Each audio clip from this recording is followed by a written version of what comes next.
tayo din eh.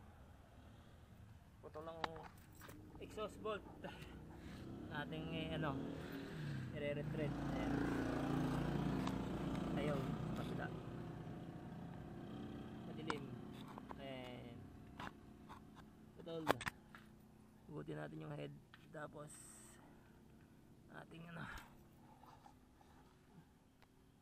dami-daming kakalasin dito. Alright, ayos natin.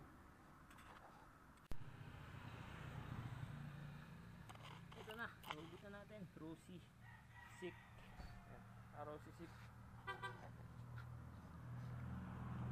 Rosy Sik. Ito na. Build up pa na natin. So stainless yung ginamit ko. Yung putol, binilda pa lang natin. Ayan, na-repeat na. By script lang ginamit.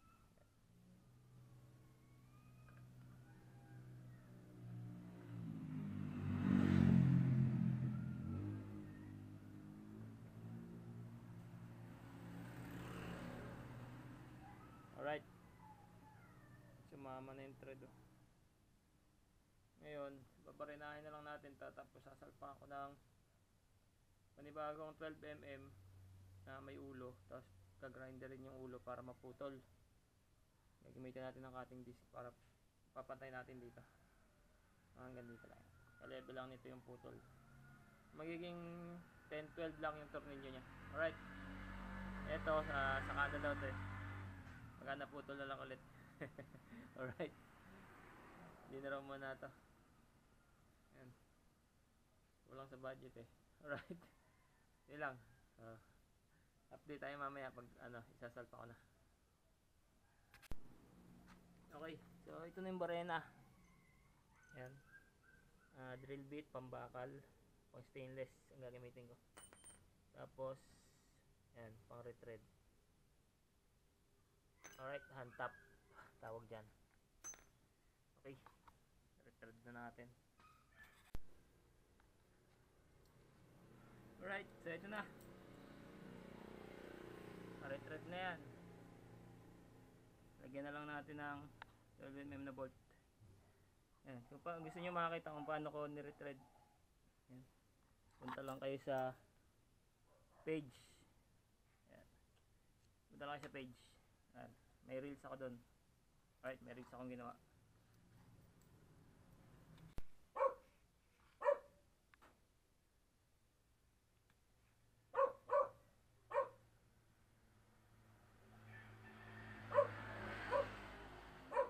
Ingay mo sa manta.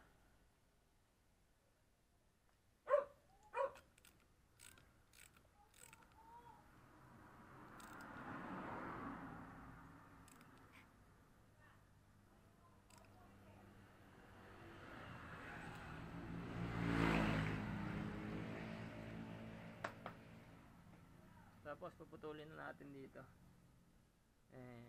Ipapantay lang aras natin dyan. Right, cut natin. Mas mahaba na lang konti. Alright, nice na. Ito na, init-init pa. Putol na natin.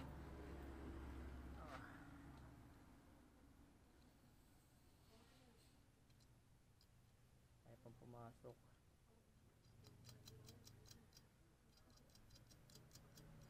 Alright, nice na. Okay, bang alang 10-12. Alright na, kabit na ulit natin.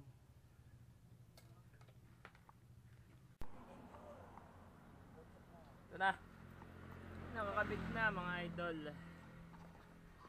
Ayan o, buna. Papandarin na lang natin. Nakabit na rin yung tambutso. Limin natin sa ilalim.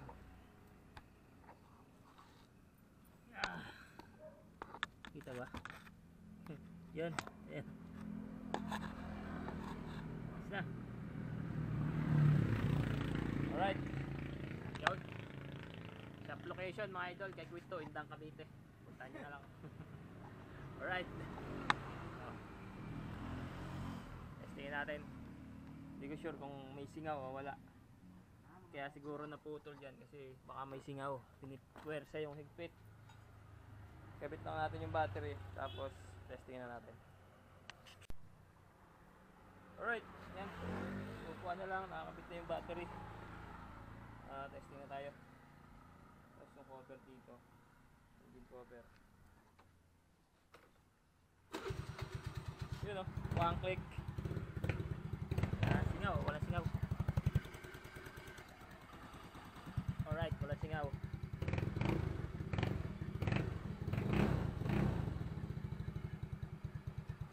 Yun. Shop location. Kay Quito, Indang Cavite mga idol. Yan. Schedule lang tayo. Walang walk-in. Bawal walk-in. Mag-isa lang ako dito eh. Wala akong nagbakasyon yung helper natin. Alright. May schedule lang. Chat nyo ako sa FB page. Yun. Alright. Peace out. God bless. Mama chup chup.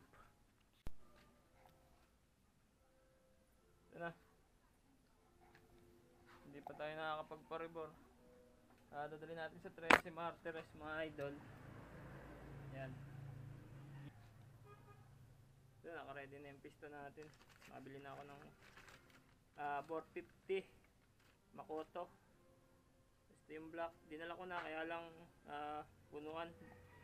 Shout out dun sa machine shop sa Conchu. Yan. Napapanood nyo to. Yan. Papa-machine shop po kami dyan mga idol. Yun. Papa-report tayo. Sa Conchu mga idol. Yun. Kung naghahanap kayo ng machine shop, promote na rin natin. Baka naman mga idol. Ano ang pangalan ng machine shop? Pagbalik ko i-video ko na lang sa labas. Para makita nyo yung machine shop nila. Papaalam ko na lang din sa kanila. Pero kung napapanood nyo to mga boss, yan, shoutout sa inyo. Yan, daling ko to na lang sa Lunes. Ano ngayon? Sabado ngayon. February 1. Linisin pa rin. Yung crank cover. Papalitan ng oil seal. Tagas na rin yung sa kicker. Ayun. Yung nangingitim. Alright. Naging sira niya. Putol yung bendix. Yan. Putol yung tornilyo. Yan. Tatlong tornilyo. Yan. Sa dalawa tatlo. Putol. So bibili na lang ng bago. Pag walang mabila ng bagong bendix, eto na lang. Hanapan na lang ng spring. Yan. Yung spring lang naman ang bumibigay dyan. Kasi napipipi yung spring. Naglulus. Miiksi. Hanggang lumalagapak yung makina nyo. Yan. Ito. Yan. Pag lumalagapak yung makina, yan lang yun. Yung problema nun. Yan o. Miksi na yung spring. Alright. Yan lang. Update na lang ulit kayo mga idol. Update na lang ulit. Anong mangyari dito.